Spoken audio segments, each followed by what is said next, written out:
I missed you guys from the bottom of my heart.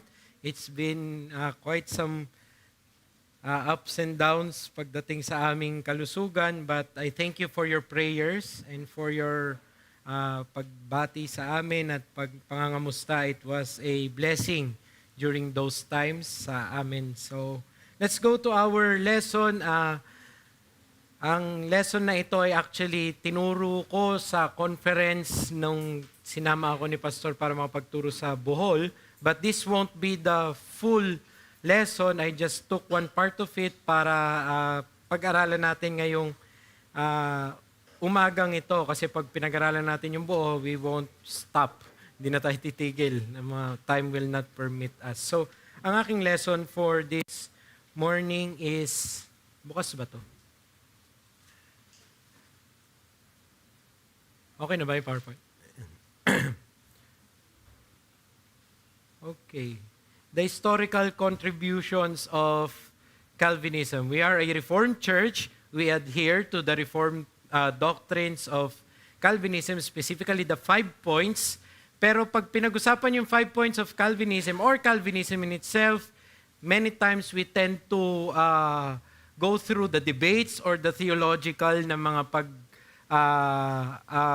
papatunay o kaya naman pagdi-disprove on the tenets of Calvinism. But I want us to focus on something na hindi masyadong nabibigyan ng paalala na ibinigay ng Calvinism sa atin. Actually, whether we like it or not, these are one of the offshoots or the fruits of so-called Reformed theology or the 5 points. While itong lesson natin is not exhaustive, hindi lang ito, pero ito yung mga bagay na magandang mapaalalahanan tayo sa kontribusyon ng doktrina pinanghahawakan natin sa kasaysayan.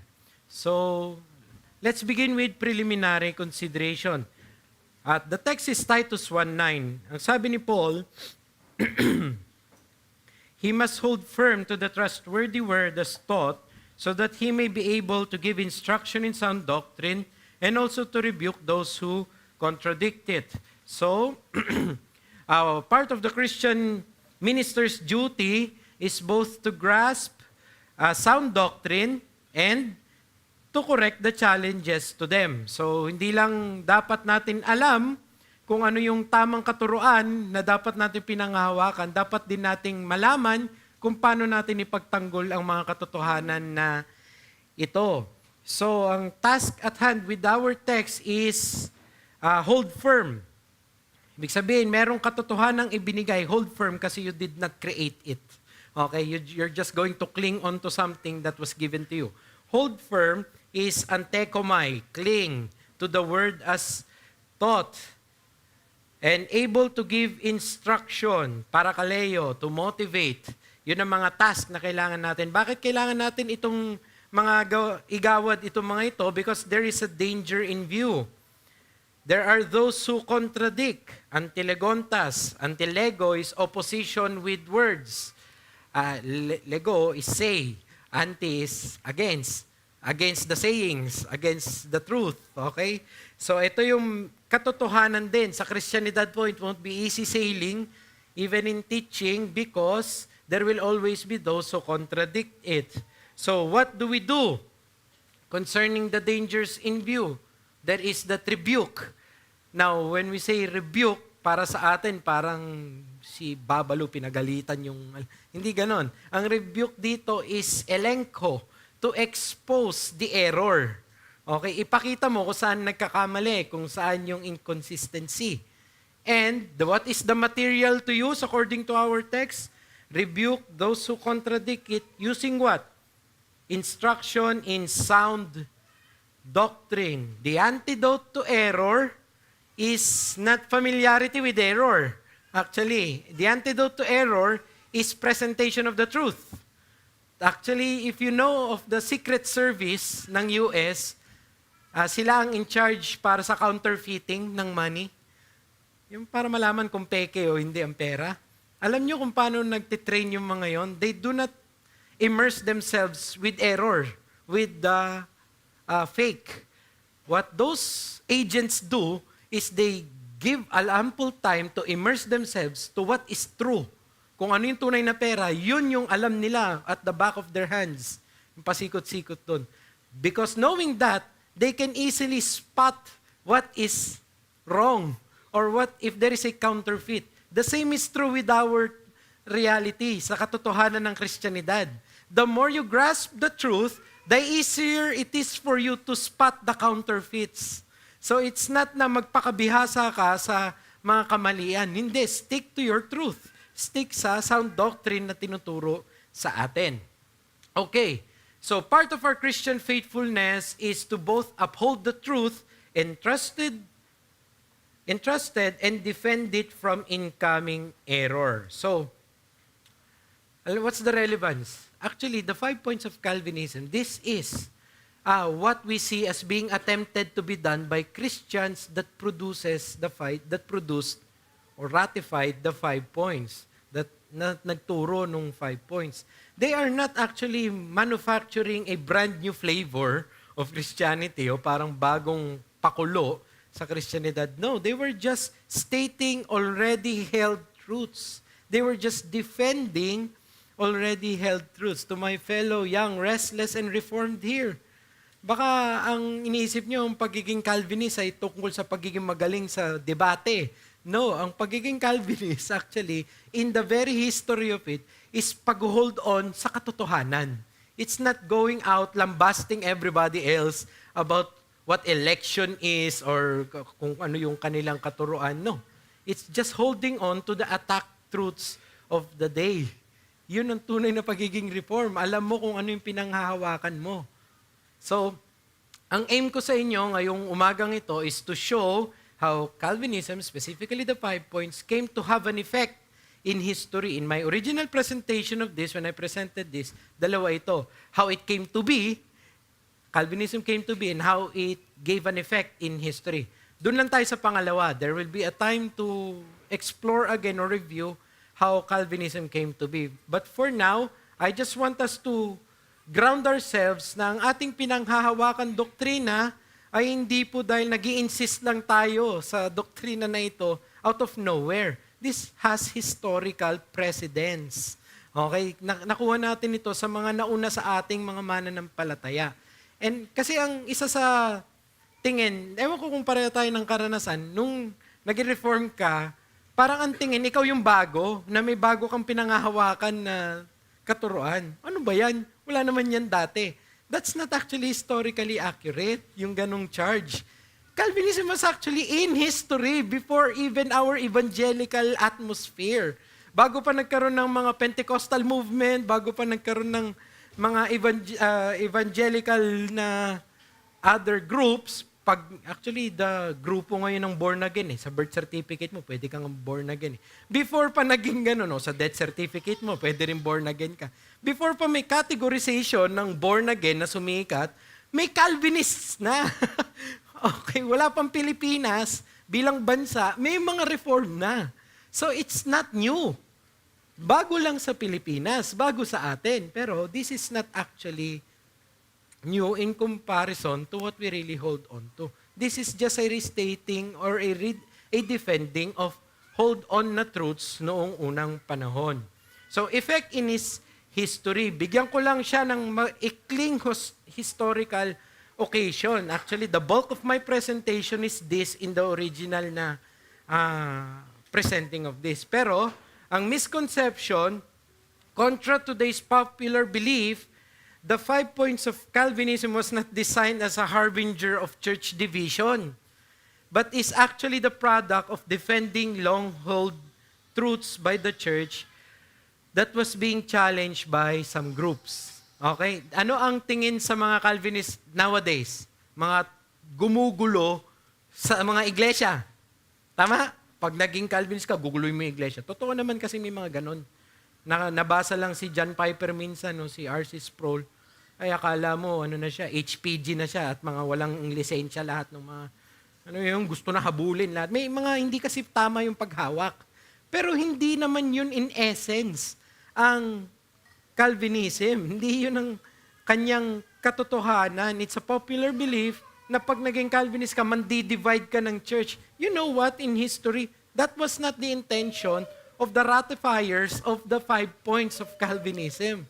Actually, the intention is that there is a held truth, may pinanghahawakan silang katotohanan, may mga umatake doon sa katotohanan na yon, at napilitan silang ipagtanggol.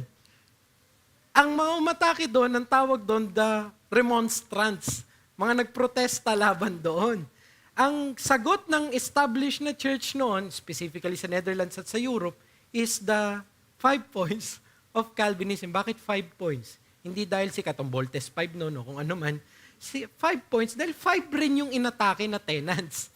Okay, may 5 katotohanan, 4, yung isa doon ay parang na-divide sa 2, na inatake ng mga remonstrants. Hindi na kami naniniwala sa ganitong mali yung katuruan ng church about this.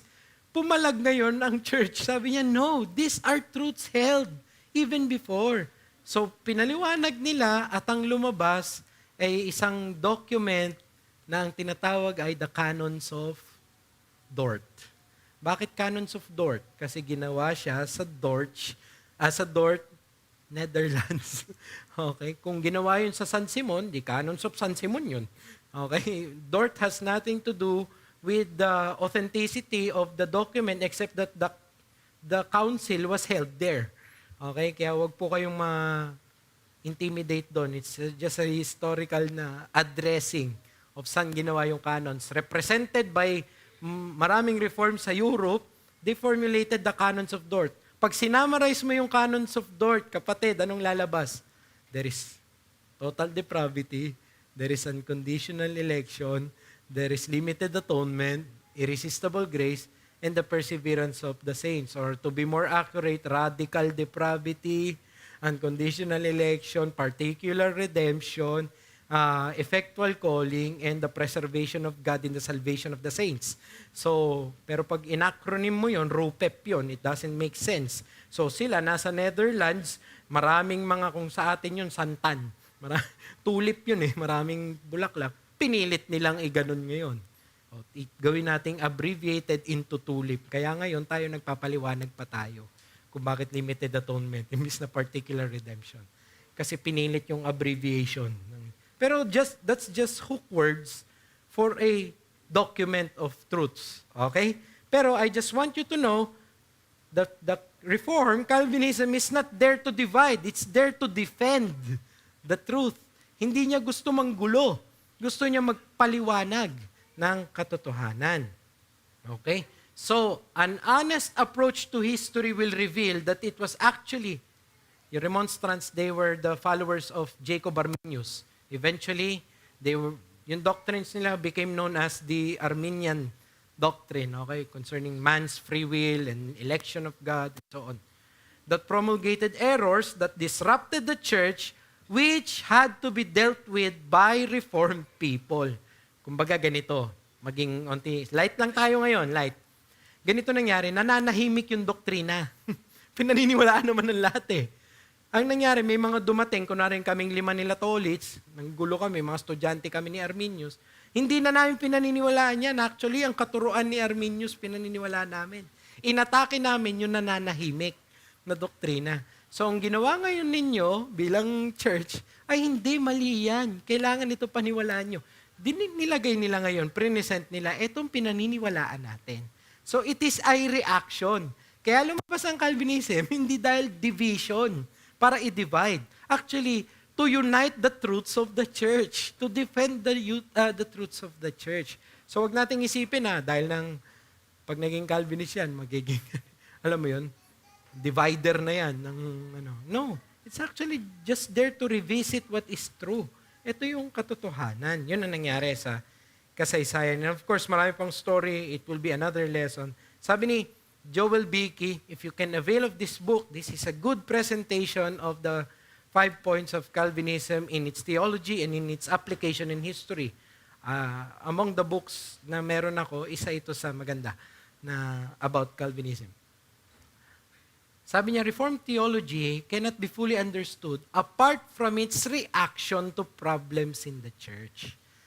reaction kasi yon nung problema na pumapasok sa church. Hindi siya initiation to make a problem. It's a reaction to existing problems. So, failing to take into account the legacy of the 5 points of Calvinism betrays lack of knowledge of church history. Nakarinig na kayo? Sino ba yung Calvin na yan? Mga ganon. Ano ba yung 5 points na yan? Dati naman okay tayo, nag-soul winning lang tayo, okay naman tayo eh. Hindi nila alam kung ano nangyari sa kasaysayan kapag ganon sila magsalita. So wag tayo maging ganon din na parang i-brush off natin itong katuruan na ito dahil wala naman yan dati sa tradisyon natin eh. Biglaan lang pumapasok. No, actually, ito naman yung dating tradisyon. Ito yung dating pinanghawakan ng mga forefathers natin sa faith. So the 5 points were produced to clarify, not to confuse, to defend, not to divide. Nabura ko yata. Yung not to lang nakalagay. Not to divide. So the 5 points of Calvinism are not human inventions. They are biblical answers to errors of the day. Okay? So, anong present landscape? Sinabi ko lang yung historical location kung bakit biglang lumitaw ang 5 points na yan. Pero anong present landscape? Tayo ngayon, anong kalagayan natin? With the passing of time, that which was held by most Protestants became diluted by multiple issues in the church. Okay? So we are no longer the same as yung mga nauna. Kasi maraming naging issue na kinailangan nating harapin at maraming nagkompromiso, maraming inataking katotohanan. The Reformation movement's height came with the heirs of the Reformation. The heirs of the Reformation are who we call the Puritans. Okay? When the 1800s came, the church started to downgrade from its rich theology by the attack of liberalism. So conservative ang marami, then dumating itong liberalism, inatake ang inerrancy ng Scripture, divinity ng Scripture, the supernaturalness of things. Inatake, hindi na totoo yung mga yan. Empirical na lang ang lahat. Everything should be reasonable. Kung extra, above yan the reason, hindi dapat paniwalaan. So nagkaroon na dyan ng maraming problema, nag-downgrade at maraming kumompromiso. O ito nangyari. The 5 points was the held doctrine of many believers for a while until nagkaroon ng resurgence yung remonstrance, yung doctrine nila, which was Arminianism. By the way, tayo mga Baptist ang isa sa nagpa-propagate nito because maraming mga General Baptist. General, hindi dahil general sila, but because naniniwala sila in contradistinction to the particular Baptist. Particular Baptist, yun yung mga nag-Reform Baptist. General Baptist, yun yung mga naging Bible Baptist, mga naging, alam niyo, naging First Baptist, Southern Baptist. Pero yung mga conflated may mga Southern Baptist na galing din sa strand na ito. Basta, pero maraming Baptist, basically. Actually, denominationally, Baptist ang pinakamarami. Pero hindi tayo denominationally, Southern Baptist yan. Okay? Ang sinasabi ko lang, we contributed our fair share kung bakit ganito ang evangelical landscape natin. Actually, most sa mga members natin, nanggaling siguro sa Arminianism. Tama? Tapos biglang natutunan ng 5 points and so on. Bakit ganun ang landscape natin? Ganun kasi nangyari. Eventually, today Arminian doctrine is the predominant in the evangelical world due to the wide influence and heirs of the Pentecostal movement and the denominations adaptation of what we call Finney revivalist movement. Alam niyo yung Finney? From Charles Finney. Si Charles Finney, nagkaroon siya ng evangelical strategy na anchored in man-centered theology. Ano ang man-centered theology evangelical strategy? Alam niyo yung meron mga, ano yung pangalan ng deacon dyan? Nalimutan ko sa history class. Anxious seat. Yan. Siya yung mga nag-ano doon. Si Charles Finney, ang sabi niya, attorney siya na naging theologian, pwede mong i-manufacture ang revival. Put the right conditions in the congregation, say the right words, put the right atmosphere, and you can induce a revival. Parang anong tawag doon sa panganganak? Sinaksakan para maging ano siya, manganak siya, para magkaroon ng, pero generation yun eh. Eto, si Finney, gusto niya ng epidural para magkaroon ng regeneration. sa magkaka-revival, doon natin na-adapt. Naalala niyo po yung mga altar call natin. If anyone here, hinihingi po ng Panginoon ang kanyang puso, lumapit po dito. Sino dito? Si Charles Finney po ang nag-originate noon, pero sa kanya anxious it. Then dumating sila Billy Graham, Billy Sunday, mas minodify nila. Kung ikaw, alam mo makasalanan ka, lapit. Tapos may haharap sa'yo, sasamahan ka na sa isang lugar. Paglabas mo, convert ka na. Those are man-centered approach. Before po, sila Apostol Pedro, walang ginawang ganon. Wala pong ginawa sila. Apollos, sila Timothy. Dumating na lang po yan sa revivalist movement. Then, sumiklab yung Pentecostal movement. Alam niyo naman na po ang Pentecostal movement, di ba? Don't you feel what the work of God is? Kung ikaw, hindi ka pa na ngayon, hindi titigil yung pastor. Hanggat walang, isa na lang siyang natitira doon, hindi niya titigilan yun. Mag-isa ka na lang dyan, hindi ka pa ba pinersonal na. Alam niyo, and so on and so forth. Inadapt ng marami, ito na yung pananaw natin. So, in Christianity, what do we see? Errors will arise and must be addressed inevitably, while truths must be affirmed repeatedly. Why am I saying this historical location? Kasi ganito, hindi nyo po maiiwasan na meron at meron lalabas pa rin na error. Yun po ang magiging buhay ng iglesia. Kailangan niyang harapin na meron at merong magtuturo ng mali. At kailangan bumalik tayo para alam natin, balik tayo sa sources para alam natin kung anong katotohanan na itinuturo natin. Okay? So, a little bit of applications before we go on to our main point. Reckon that not all that is held in antiquity is wrong. Alamin po ninyo na hindi lahat ng mga pangluma ay mali. Actually, have you noticed the news na binaliktad ang food pyramid? That was the original food pyramid before. Dati naman daw po, sabi nila, wala namang naggumigising at kumakain talaga ng breakfast. Ang mga tao noon, paggising, mag-hunting muna bago kakain ng breakfast. Tatrabaho muna bago. Alam mo yun? Yung 3 times a day na kailangan may cereal ka at orange juice at gatas at so on and so forth. That's modern na commercialized charge na so on. Ang point ko lang doon, not everything na ginawa nung nakaraan ay mali. May mga bagay nung nakaraan, we got it right already. What happened? It's like your teeth. Your teeth are not accidents. Alam niyo kung bakit mas marami kayong flat teeth kaysa pangil? Sino dito pinanganak puro pangil? You know, meron puro bagang. Hindi, pero alam mo yung bakit? Because we are designed to eat vegetables and fruit. We're designed to chew. Not to, para mga leon. Hindi siya pang cut ng meat. But eventually, nag-adapt yung mga tao. Yeah, kaya mas marami na tayong pangil ngayon sa pagkain natin. Mamaya, samyupsal tayo, guys. So, But you see the point? We already got it. God has already given us before. Bumalik lang tayo minsan sa mga katotohanan. I'm not against technology or advancement. Actually, yun yung point ko mamaya. Tinulungan ng Reformation ang advancements. But not everything held in antiquity is wrong. And of course, the corollary, not all that is in novelty is right. Hindi porke patok, tama. Hindi, maling pananaw yun. Yun yung lumang ginagawa. Move on na tayo. Mali yun. Mali rin yung, ito yung ginagawa ngayon, gawin din natin. Mali.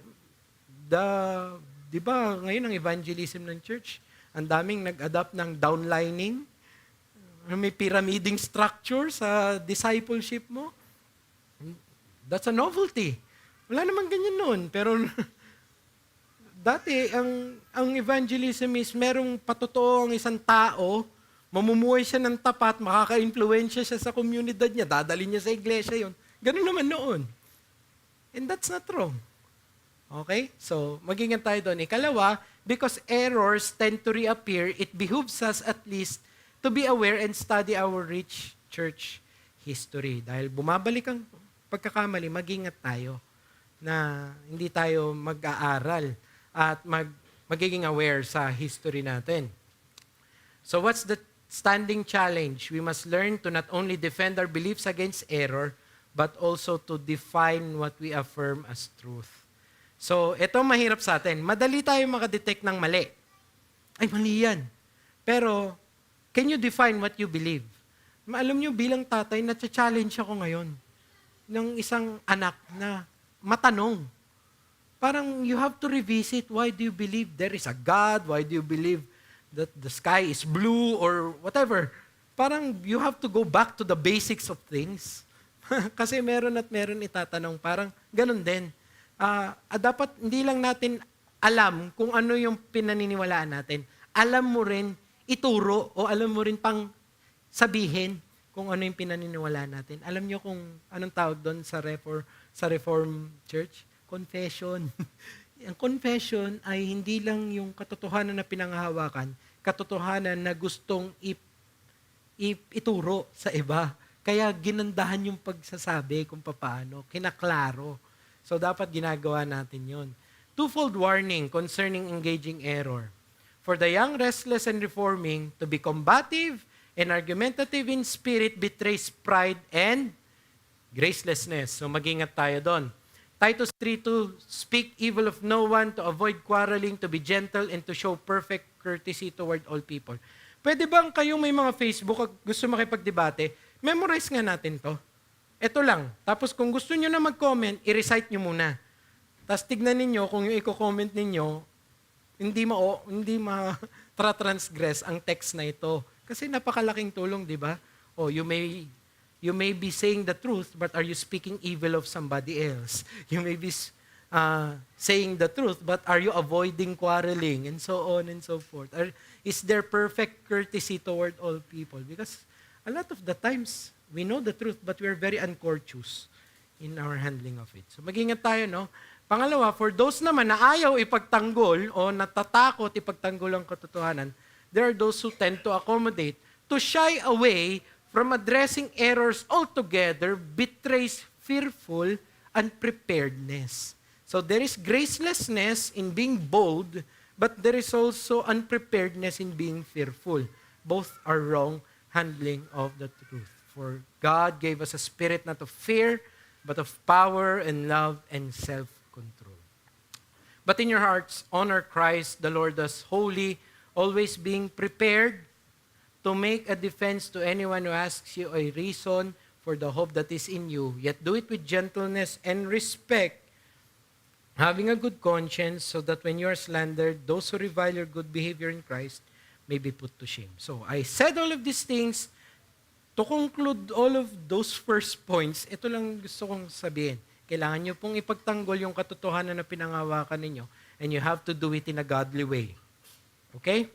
Next. Ano nangyari? Ano ba itong pinagtatanggol natin?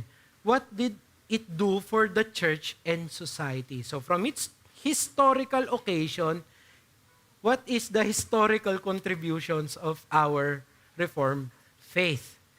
Una, puntahan natin ecclesiastical benefits, then yung societal benefits. Pero ito sa church, anong ginawa ng 5 points at ng Reformed theology sa iglesia? Una, na benefit niyan is the Reformed confessions. We are a confessional church, actually. Marami nagkiklaim ng Reformed church, pero ang Reformed church talaga, meron siya dapat confession. Meron siyang katuruan na ina-adhere niya. Pinaniniwalaan niya, dun siya kumakalinga. Once again, no, just a reminder, confessions are not given a pedestal higher than the Bible. Okay, Bible alone pa rin ang pinakamataas na authority natin. But our confessions, we deem them, tinitignan natin sila as faithful descriptions and manifestations of the truths that we believe. Okay? Para pag in-explain natin o pinaliwanag natin sa susunod na henerasyon, ano ba ang paniniwala natin tungkol sa pagbabautismo, nandun yon sa confession. Magandang pinag-isipan nila yung mga salitang yon para malayo sa error at ma-adhere sa tama. Okay? One distinguished feature of early Calvinists was their commitment to make confessional documents for their faith. Actually, lahat ng strand ng Calvinist, papunta sila lagi na kailangan isabihin natin kung ano yung pinaniniwalaan natin. Kailangan isulat natin kung anong pinaniniwalaan. Not that because naniniwala silang hindi enough ang Bible, but because there are so much errors. And we need to unite with other people to the doctrines na pinag-aadhira natin. Kaya they stated the confessions. They made the confessions. So, of all the theological contributions of the movement, the most useful and influential are the Reformed confessions excuse me, that came out of it. Ito ang pinaka naitulong sa atin doctrinally ng Calvinism. Napunta tayo sa confessionalism. Napunta tayo na nagkaroon ng mga confessions. More than the 5 points, it was actually the confessions that really served to enrich the people. Actually, this is true even today. When I was a young Calvinist, 5-point election nga lang eh. Di ba? Ang layo ng pangunawa ko compared ngayon na meron akong hawak na confessions. Do you agree, guys? Ibang-iba na nakita mo lang yung videos nila John Piper at nila R.C. Sproul about the explanation ng Calvinism. Ibang-iba na may sarili ka ng confession na inaaral mo na. Andun na yung mga text, andun na yung mga statements na talagang kailangan mo. So, mas enriching siya. Mas may pagtatanggol mo, mas encouraging sa puso mo yung mga katotohanan na pinanghahawakan mo. So, most of the 16th and 17th century confessions of churches stems from Calvinist Reformed theology and had great exposition chapters on the doctrines of redemption. Ano yung mga great confessions ng Christianity? Yung Westminster, the Savoy, the Baptist Confessions. Lahat sila, even the 39 articles of the Anglican was reformed in its leaning. Ewan ko ngayon, I'm not updated. Hindi na. I'm not sure. But all of those confessions, even the John, what's the Lutheran side of tawag sa ano nila? I forgot. Yung sa mga Lutherans. It's a very reformed doctrine. Nagkakaiba-iba lang pagdating sa ecclesiology, Lord's Supper and baptism. Pero pagdating sa redemption, ay sama-sama yan.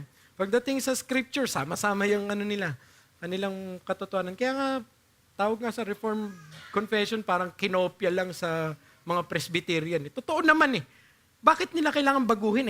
Ni-unite nga nila yung sarili nila sa iba. Tapos, binabago lang nila kung saan sila nagbabago, kung saan nag-iiba. Pero it's to show ito yung katotohanan na pinaniniwala namin. If a confession, nung nag-aaral ako nito when I was immersed, there were Arminians also who made confessions. Pero alam nyo ba, if a confession doesn't adhere or teach the doctrines of grace, then it eventually reacts to it. Sasabihin pa rin nila, hindi kami naniniwala sa ganito. Kumbaga, nasa confession nila, yung pinaniniwalaan natin. Ang sinasabi lang nila, hindi kami naniniwala dyan. Whether naniniwala ka o hindi ka naniniwala, nagre-react ka dun sa katotohanan na yon. So actually, it's a misnomer na ako. Biblicist lang ako, Kristiyano lang ako. Wala akong confession. You're being wrong, brother. That betrays a lack of knowledge of history. So, huwag kayong makontento na, basta ako, hindi. Mahalin po ninyo yung confession natin. Tinuturo sa RBS natin yung confession natin. It's for us to be galvanized in the truth para mas solid ang pananaw natin sa katotohanan. Si Errol Halls po yan. More than any other gathering of Christian leaders in church history, yung nilabas nila yung Synod of Dort, it clarified the doctrines of grace. Nung nangyari, these doctrines are incorporated in the major Reformed confessions of faith, but the formularies of Dort cover the ground in more detail. Because of the canons of Dort, pinatungan yun ng maraming confession. Parang groundwork siya. Na ito na yung magsisilbi. Ang ganda po ng canons of Dort pag binasa ninyo. Huwag po kayo matakot doon sa document na yun. It will be heartwarming para sa inyo. The creedless and individualistic spirit of today's church nowhere compares to the beauty and stability of the confessional churches of the past. Okay? So yes, that's number 1, Reformed confessions. Ikalawang contribution ng Calvinism sa iglesia, is Puritan piety. We are familiar with this. Puritan piety, the Puritans were unmatched when it comes to their theological treatise of sin, spirituality, and graces. Kumuha ka ng isang Puritan na book about sa kasalanan at kumuha ka ng modern author na health, wealth, prosperity gospel. Pagbanggain mo at tignan mo kung sinong mas maganda ang diagnosis sa kasalanan. Dito, parang anesthesia to. O kaya parang may binigyan ka na droga dito. You feel good. You feel high. Itong Puritan, pag binasa mo, basag ka. Pero alam mong yan yung totoo. Itong mga doktor talaga, ito talaga yung mga tunay na gamot para sa mga kaluluwa mo. Kung paano nila trinit ang kaluluwa, ang puso, ang konsensya, ang kasalanan. Hindi sila legalistic, hindi sila, alam mo yun? Parang pag nagbabasa ka nga ng mga Puritans, parang alam pa nila yung excuse mo eh. Habang binabasa mo sila, tsaka yung mga sumunod sa kanila, parang alam nito yung iniisip kong pangtanggol ko sa sarili ko. Bakit ganon? Because they are doctors of the heart. Alam nila kung anong nangyayari sa kasalanan. Pati sa graces. Theological masterpieces, the death of death in the death of Christ. Huwag kayong magsimula dyan. Kay John Owen, kung magsisimula kayo ng Puritan reading, huwag dyan. A Body of Divinity by Thomas Watson. Ang gagandang mga libro. Heart-searching devotional literatures. The Sinfulness of Sin. Imagine the title. Actually, mas mahaba pa yun. Ni Ralph Benning, ang pagiging makasalanan ng kasalanan. Ganon sila mag-isip. The Bruce Reed. Read that.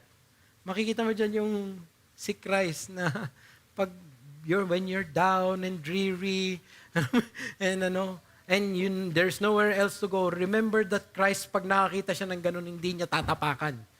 Mas malapit ang Panginoon sa broken-hearted. Ganon ang mga dealings nila. Precious remedies against Satan's devices. The Christian in Complete Armor is actually a book na binabasa ko nung Arminian ako. Hindi ko alam na Puritan yun. Pero gandang-ganda ako. Ano kaya to? Yung pala, Puritan pala yun. Volume 1 at Volume 2 pa yun. Yung binasa ko maliit lang. Banner of Truth. May nagbigay na isang teacher ko dati. Nung binabasa ko, ay, ganun pala yun. Yung pala ibig sabihin ng righteousness doon. Yung pala yung shield. And so on. They were not just theologians. They were really pastors of souls and gave surgical diagnosis and treatments of the heart. Kaya napansin nyo sa mga Reformed churches, they're trying to be puritanical in sanctification. Kaya po dito walang do's and don'ts, na parang may listahan dyan sa pintong yan, do's, don'ts. Tapos sa likod niyan, parang kay Santa Claus, sino yung mga naughty and sino yung nice. Wala po tayong ganun dito. Pag kinausap po kayo, anong mapapansin ninyo? How's your heart? What's really the motive behind what you're doing? Why do we need to do this? When we enact discipline, when we enact the sanctification process, why do we do these things? Because it's not just a matter of do's and don'ts. What's the condition of your heart? That's Puritan sanctification.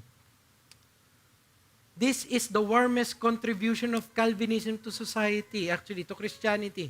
The puritanical operation and treatment of sin and grace in the souls of the believers. Have you ever been in an encounter with the Reformed Church na ikaw naman repentant ka na? Have you ever been visited by grace and mercy? That there are those people na alam mo, nagkamali ka pero nung bumalik ka, parang yung prodigal son na tinakbuhan at niyakap. That's the warmest contribution we have. Pagpatuloy natin yon. Galing yan sa ating doktrina. Item, Puritan marriage and Puritan home. No other age in Christian history was the family life of the Christian given ample prioritization than during the Puritan age. Actually, there were accounts ng Puritan time, may mga nadisiplina dahil hindi nag-family devotion. Ilang kaya tayo madidisiplina nun, no? Pag ganon. There were accounts na dinisiplina yung member dahil hindi niya ginawa yung conjugal responsibility niya sa spouse niya. Alam mo yun, they were very serious in marriage. A Reformed church is serious in marriage. O mga bata, mga single, makinig kayo kay Kuya Jai ha, saglit lang. Kung reform pa rin tayo at kayo nanliligaw na, hindi pwedeng standard ng mundo. Ang standard na susundin natin, kung ano sinasabi ng Biblia, tama? Ayaw nyo mag-amen. O sige, wag na. Because we believe in marriage as it is in the Bible, hindi pwedeng padalos-dalos. Hindi pwedeng you're playing the dating game as if you're playing around. No, no, no. Marriage is a very solemn and wonderful thing. Don't trifle with it. Guard your hearts. Guard the others' hearts. Ingat kayo. Yun lang naman para sa inyo mga kabataan. Next, sa singles fellowship na tayo magano. Marriage was reinstated as also a major means to pursue godly spirituality. Alam niyo mga reform, baliktad sila. Before Reformation, it was called the Dark Ages. Okay, the medieval. Alam niyo kung ano ang itsura ng spirituality noon? Magmalon ka. Mag-isa ka. Magbundok ka, manira ka doon, wala ka dapat ibang kausap doon. Monasticism. The expression of holiness is, I am so segregated outside the world. Out of the world ako. I'm just here in my cloisters, writing my manuscripts and so on. And that's spirituality. Celibacy, hindi na ako magpapakasal, hindi na ako wala. Lahat yan, bibitawan ko. Pagdating ng Reformation, no. Saan una dinidemonstrate ang kabanalan? Not in the monasteries. Saan daw? In the home. They drove home the realities. Gagawin niyo yan sa mga tahanan ninyo. Marital fidelity shown in Puritan family homes in contrast to the prevalence of polygamy and adultery in their society. So what happened? They drove home, pun intended, what their predecessors, the magisterial reformers, taught against Romish spirituality. So Puritan family religion, yan yung mga books. By the way, yung Domestic Duties ni William Gouge, it was reprinted by RHB. If you can take hold of it, it's actually one of the recommended na basahin ng lahat ng father, Christian father, para sa kanyang family. So, emphasizing practical duties and family devotion to Christ, they weren't just pious in their churches, they were pastors in their homes. Ang evangelical atmosphere ngayon na marami, ang spiritual niyan sa iglesia. Pagdating sa mga bahay, mga salot, hindi dapat ganon. Mga reform, kahit sa bahay, reform ka. Spiritual tayo. We aim to be like that. So, this is the best book about the 5 points of Calvinism, in my opinion. That's written by James Montgomery Boyce and Philip Graham Ryken. So, for the Puritans, Christian began at home, where God's grace served to spiritualize every action, so that even the simplest activities of domestic life, such as a man loving his wife or child, became gracious acts. In the words of Benjamin Wadsworth, every Christian should do all he can to promote the glory of God and the welfare of those about him, and the well-ordering of matters in particular families tends to promote these things. So what he's trying to say is, ito yung tunay na 5 points. Mapupunta yan sa pamilya mo, mapupunta yan sa kung paano ka sa bahay, paano ang asal mo. Magkakaroon yan ng pag-glorify sa Panginoon, even in the very minutiae of the details ng buhay mo. Kumbaga ang isang reform daw, maghuhugas siya ng plato kung anak siya at yun ang toka niya, reform na siya. Maghuhugas siya ng plato at magiging masaya siya sa ginagawa niya dahil alam niya nakatingin si God sa kanya. Ganun ang pagiging reform. Gagamitin niya lahat for the glory of God. Sabi ni Joel Beakey, there may be no better example of Calvinism in action than the lives of the Puritans at home. Their views on marriage and broader family life were biblical, positive, and lavish. The Dutch Reform and the further Dutch Reform guys, they're so spiritual. Ang gagawin po nila, narinig ko lang to sa kanila, sa isa sa kanila. Pag mag-i-eat daw sila sa Sunday ng dinner, tapos may afternoon may vesper, di-dinner mo nila supper sa bahay nila. Ang gagawin nila, magpe-pray muna sila, tapos magsa-supper. Tapos magpe-pray ulit sila sa family after ng supper. Tapos pupunta na sila lahat, magve-vesper. Maglo-Lord's Day, tutuloy nila yung Lord's Day nila. Ganun sila ka-spiritual. Tayo dito, yung iba sa atin, nag-opening prayer na hanggang closing prayer, hindi ka man lang sumali ni minsan. Nakailang panalangin na, pastoral prayer, repentance, confession, lahat na. Pero ako dito, wala, dito lang ako. Hindi ako involved. Hindi ako kasama.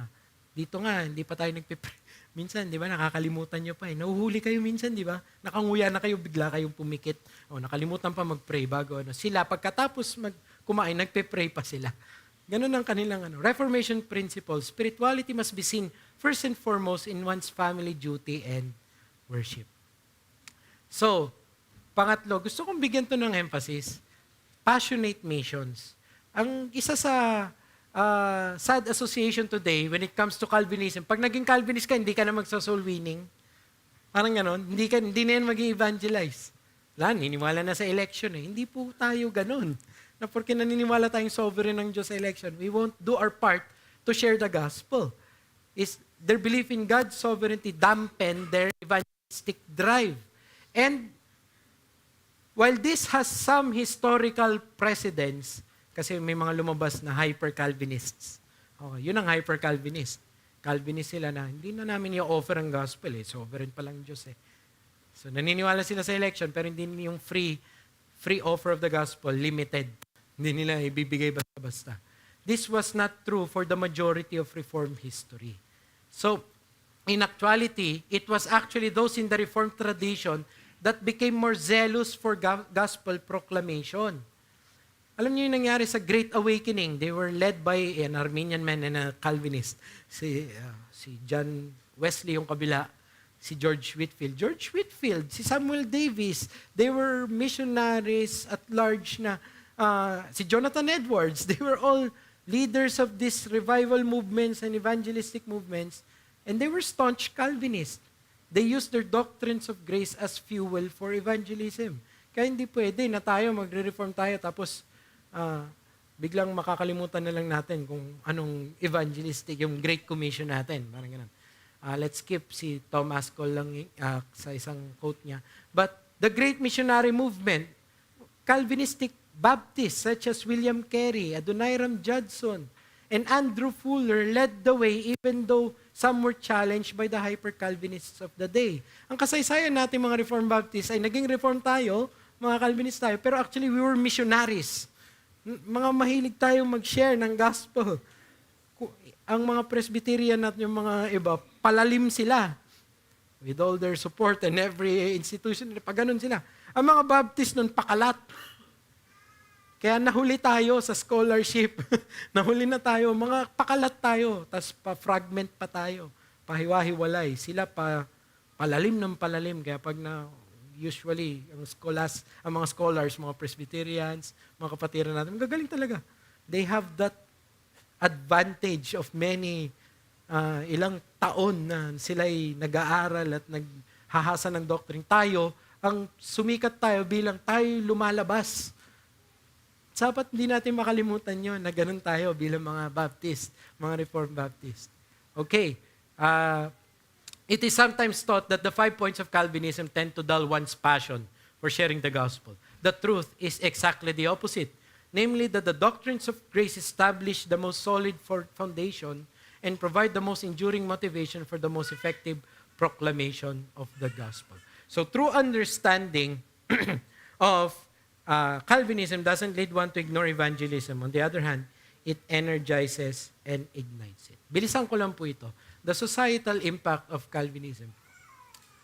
Disclaimer, while not all of these are directly attributed to the 5 points, they had undeniable influence to them. Una is community morality and order. Before the Dark Ages, it was very Romish. It's like Rome. May spiritual identity, pero actually, di ba si Luther nga nagulat siya nung pagdating niya sa Rome? Ba't ganito ka deprave ang Rome? Pagdating niya dun sa ang daming krimen, ang daming nangyayaring gano'n. Pero may semblance of religious artifacts.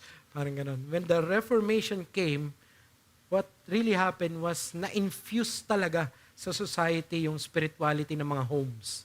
Kumalat ang impluensya talaga sa lipunan. So, it was the Reformed states that eventually progressed and developed more. Germany, Switzerland, France, England, they became better societies, and it was couched on the teachings of the Reformation.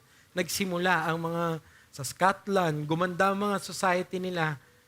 Item nga natin dito is yung kay Calvin sa Geneva. Societal reforms were promoted based on the doctrines of creation's goodness and the lordship of Christ over all. Because the Calvinists believe that creation in and of itself is good, they did their vocation very good. They did take care of creation very well. And because they did believe that Christ is Lord over all, whatever they did in their job, it was not out of drudgery. So ano nangyari? Isipin lang ninyo, no, isang government. Tayo na lang, mag-imagine lang tayo, Pilipinas, lahat reform doon. Baka tayo lahat, baka gusto natin, madisiplina tayong lahat. Tama? Lahat tayo, sinasanction yung mga, hindi yung ina-upload pa natin yung corruption ng whatever. Pero isipin yung isang society na naging ganon. Naging mataas ang tingin nila sa Panginoon. So, Calvin's Geneva. John Calvin not only taught the Genevan people with scripture, he led them in their civic affairs too. Actually, counselor, si Calvin, hindi lang siya priest, hindi lang siya pastor. Talaga nagtatrabaho siya sa gobyerno. Ang tawag sa kanila ay mga magisterial reformers. Hindi pa separated yung kanilang, yung iglesia sa estado nila. So, the whole city was governed by rules and laws that aims to preserve both human life and also spiritual principles. So it was well recorded that Geneva became a bastion state of civic orderliness and cleanliness. Actually, maraming pupunta nun sa Switzerland, sa Geneva, at tinitignan nila kung paano ginagawa yung mga bagay-bagay. Nagkaroon ng sila yata yung mga nauna nun, yung sanitation, inayos nila. All of this kasi pinangungunahan sila ng katotohanan na sa Panginoon ng mga bagay na ito, we are God's people, ganito sila mag-isip.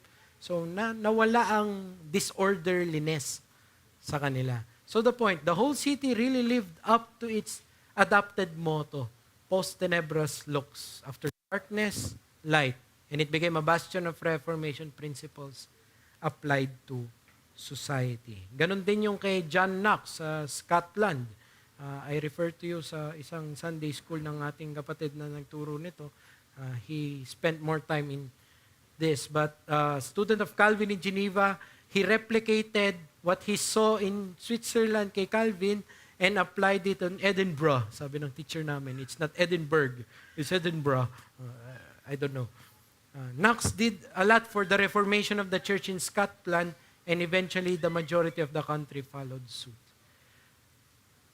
During the time of Knox, the whole land experienced a societal cleansing. Even the royalties feared what Knox was doing.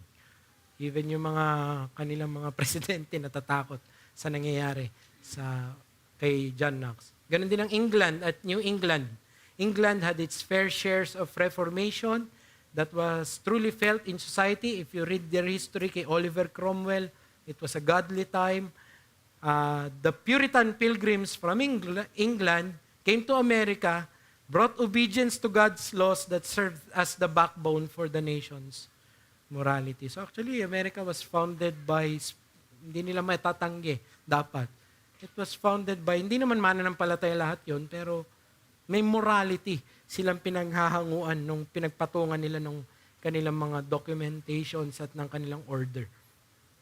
So the English colonies and the Dutch colonies donned with them their Reformation principles that influenced its country's founding. Advancement of education. With the mission to make the Bible known even to the lowliest, kasi nga nag-reform, kailangan malaman ng mga lahat ang salita ng Diyos, di lang pwedeng kahit di nila naiintindihan. Ano nangyari? Mas umusbong ang edukasyon. Tinuturuan na talaga yung mga bata just to read the Bible, just so they will understand what the Word says. So, ang nangyari, nag-offshoot doon o nag-take off doon yung advancement sa education. They emphasized the need for everyone's education. It was in the Reformed strand of Christianity that translating the Bible to the vernacular found its headquarters. The Reformed banner of Sola Scriptura meant not just the need for a Bible, but also the need to be able to understand and study it.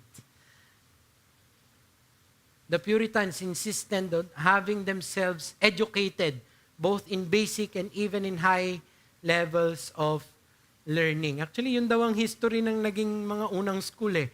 May mga nanay na mga godly, gusto nilang turuan yung mga anak nila ganito para medyo ma-disseminate yung si nanay A, nanay B, nanay C, nanay D. Magsama-sama tayo. Sa unang araw, si nanay A magtuturo. That's the unang history ng formal na Otherwise, sa monasteries ka nag-aaral. O sa mga friars ang nagtuturo sa'yo. Pero yung sa home na study, it was actually the Puritans that insisted on it. Kailangan turuan natin lahat. The Puritans were leaders in childhood education, and the number of grammar schools in England doubled during the brief period of their governance. But their concern for education also extended to the highest levels of learning. The leading Puritans were educated at Oxford and Cambridge. Some of them later founded Harvard College. So you see the importance ng pag-aaral. Kuipers Holland, naging prime minister siya sa Holland. Kuiper became prime minister and instituted reforms for both civil and academic progress as a worldview. He was a pastor, journalist, politician, and leader of Christian school movement. His lectures in Calvinism remains a useful resource for cultural studies with chapters such as Calvinism as a Life, Calvinism and Art, Calvinism and Science, Calvinism and the Future. Hanggang ngayon may kinikip yung record na ito at ginagamit. Even ng hindi mga Calvinist, pag mag-aral ka ng political history, baka kailangan daanan mo siya sa dami ng na-contribute niya. Kuiper's approach to his Calvinism serves as a sample of its comprehensive application in all sectors of society. Guys, Reformed people traditionally are people of books who love to study. Ang mga Pilipino tayo, hindi tayo ganitong kultura natin. Pero kung magiging reform ka at gusto mong maging benefit efficiently sa pagiging reform mo, you need to learn how to read. You need to learn how to study. Hindi pwede po na comics pa rin ang binabasa ninyo o manga. Kailangan, try nyo naman, magbasa ng mga libro rin. O yung Biblia nyo, basahin nyo. Ito po tayo as a people. We need to learn how to do this. There's been many lessons about common grace and vocation, but this is one of the most felt effect ng Calvinism, okay? Pre-Reformation, there was this dualistic outlook between the spiritual and the secular.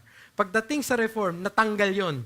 The call to purify the church came, and also the revitalization of common man's work as a worthy endeavor. Common grace itself is another lecture. So, bilisan lang natin. People engage their secular works with fervor and enthusiasm and diligence. Kaya nga dapat, ang mga Reformed people, sila yung mas mga matitinong empleyado. Sila yung mga dapat mas matitinong nagtatrabaho. Kasi they believe in common grace. They believe in the vocation na binibigay sa kanila ng Panginoon. The so-called Puritan work ethic is actually the unsung catalyst why many modern states progress and prospered. What the Reformation's break with Rome did was put back the dignity in every man and woman's vocation in society. Sabi ni Martin Luther, however numerous, sacred, and arduous the works of monks and priests may be, these works in God's sight are in no way whatever superior to the works of a farmer laboring in the field or a woman looking after her home. Imagine this. There is a pastor sweating and, nagmina-migraine na nag-aaral ng kanyang mga lexicons at commentaries. Imagine trying to be faithful. What does the Word of God say? What does the Word of God say? I need to know what the Word of God say hours and hours. Do you think God on high is pleased with that man? Yes. Tama? Religious people tayo. Tuwan-tuwa, nagpapagamit. Diba? We may imagine God smiling on that naghihirap na tao. How about this? How about a mother? How about a mother, puyat na puyat, di niya alam paano patulugin ang kinakabag niyang anak. Alam mo yun? At hirap na nagkakaroon na ng postpartum and everything. But she's just trying what she can para sa anak niyang yun. Without even applause from anybody else. What do you think God says to that? God is also smiling. Yun ang tingin ng mga reform. So it's not just the spiritual endeavors and the spiritually couched tasks that gives pleasure to God. Even what you do in your day-to-day life. So kung ikaw street sweeper ka, do it for God's glory. So kung ikaw empleyado ka, puro paper lang ang mo, then deal with that papers with all diligence and with God's eyes in your sight. That's how we should do things. At kung ikaw estudyante ka, look not every man. Huwag ka tumingin sa kaklase mo. Tignan mo na dapat ako nag-aaral kasi tinitignan ako ng Panginoon. Hindi dahil gusto ko mas mataas grade ko sa kanya. O dahil gusto kong i-please si mami ko o si daddy ko. No. Mag-aaral ka bilang reformed na tao. Hindi para sa applause ng tao because God wants to be pleased sa ginagawa mo. You please God with it. That's common grace. That's vocation. Even farmer ka, whatever, do it for God's glory. A concluding reflection, ito talaga ang dulo nito. God's grace and glory in all of life. With the emphasis on the sovereignty of God over all of creation and redemption, theology became more solid on the work of God in the heart rather than on methodology. So, to be recalibrated towards the system of Reformed theology will affect all of one's life, not just in church, but in day-to-day life. So sanctification and mortification of sin is done for the ultimate reason of living in light of God's face. So ang isang member ng isang Reformed church, anong gagawin niya? Bakit siya magpapakabanal? Kahit mag-isa lang siya sa kwarto niya, cellphone lang ang kasama niya, hindi naman siya nakikita ng mga barkada niya, hindi siya nakikita ng kanyang mga magulang, wala siyang kasama doon. Bakit? Kasi ito yung katotohanan na nagpa-pervade sa mind niya. In my mind, God is looking at me. I am living in light of the presence of God. Yun ang magpapakabanal sa inyo. Hindi kapag nandyan si pastor, andyan si brother, andyan si ano. It will help pag nandito tayo magkakapatid. Pero when you're all alone and you're doing what you need to do and you're not supposed to be doing what you're not supposed to be doing, the reality of God is looking at you and calling you to please Him will spare you of a lot of trouble. It will encourage you for more holiness. That's how the Reformation should be sought. Humility and prayerfulness became the aim of all adherents. Sabi po ni Lorax, hindi, joke lang. Si Benjamin Breckenridge Warfield. That's B.B. Warfield. Ang sabi niya, true Calvinists are humble souls who in the quiet of retired lives have caught a vision of God in His glory and are cherishing in their hearts that vital flame of complete dependence on Him, which is the very essence of Calvinism. You want to know the very essence of Calvinism? Worship. That's the very essence. Doxological ang Calvinism. Work and careers are to be pursued diligently, for it is meant to provide for family and please God. Family and child rearing is seriously pursued as a heavenly calling and a microcosm of one's worship and grace of God. Justice and righteousness in society is endorsed out of the sobering truth of the fear of the Lord. Sinclair Ferguson calls this doxological Calvinism. Everything must be done to the praise and glory of God. Sabi ni Joel B.K., here at last we draw the true marrow, pinakaloob of Calvinism. The Calvinists believe that God is the Lord of life and sovereign of the universe, whose will is the key to history. Calvinists are people whose theology is dominated by the idea of God. So Calvinists define all doctrine in a God-centered way. Sin is horrible because it is an affront to God. Heaven is glorious because it is a place where God is all in all. Hell is infernal because it is where God manifests His righteous wrath. God is central to all those truths. Sabi ni Abraham Kuyper, there is not a square inch in the whole domain of our human existence over which Christ, who is sovereign over all, does not cry, mine. So pag tinignan mo ang buhay mo sa lahat ng aspeto, career, pagiging pamilya, sa araw-araw mong buhay, lagi mo isipin ang nakatatak dyan, ang nakakomment dyan si Christ, mine. Akin yan. Akin yan. Para sa akin yan. Para piniplease natin siya in everything we do. So, let's pray. Father, thank you for this lesson in history. May you remind us of the robust and real spirituality that you have given us in the due to the insistence and the truth that you are sovereign over all and that we are living with the doctrines of grace in our hearts. So now magkaroon ng tunay na aplikasyon ito sa aming mga puso. In Christ's name we pray. Amen. If you have any questions, lapit na lang po kayo sa akin. We have no more time. Thank you.